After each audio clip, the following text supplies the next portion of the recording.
So yeah, that guy, the second AA guy, even though the van wasn't marked well, the truck wasn't marked as AA, it was somebody that hired. He didn't know how to align the car to get it onto the actual tow truck. Now, the first guy managed it without any problems. I know his truck was probably a little bit bigger, I don't know, but does that really make any difference? It wasn't that much difference in the truck size, more the cabin.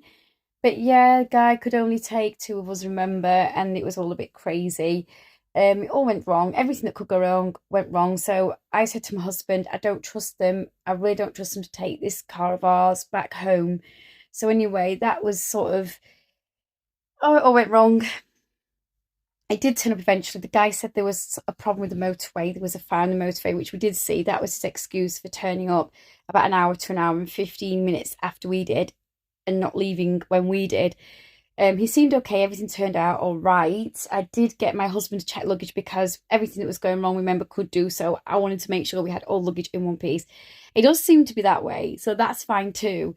I was so relieved. We got home, the car got home, the luggage got home at some point eventually this evening. It took us, I won't say 12 hours, but it wasn't so far away just to get home.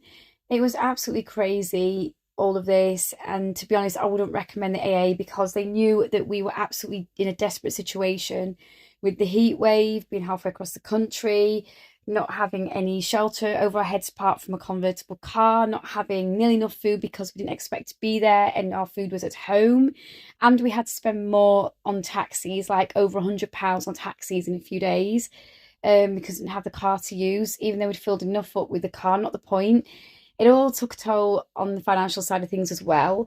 So we just thought, right, have enough to get home. It didn't work out. So we didn't have enough of anything. We had to scrape pennies together to get extra stuff. We managed it, but it wasn't fair. We had to use money out of bills. It wasn't fair.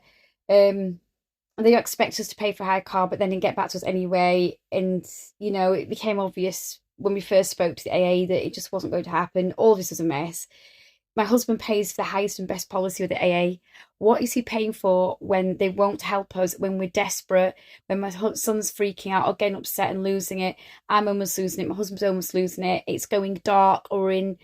People are coming and going, unsavoury characters. We're stuck somewhere dangerous. They still won't help us. And then it had to get even more desperate than that. We had to force them to do anything.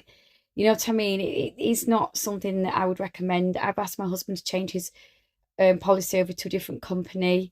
People are shocked that they've put us through this. They are worried about us and they messed us about again today and everything just went wrong. But the good side is Travelodge were amazing.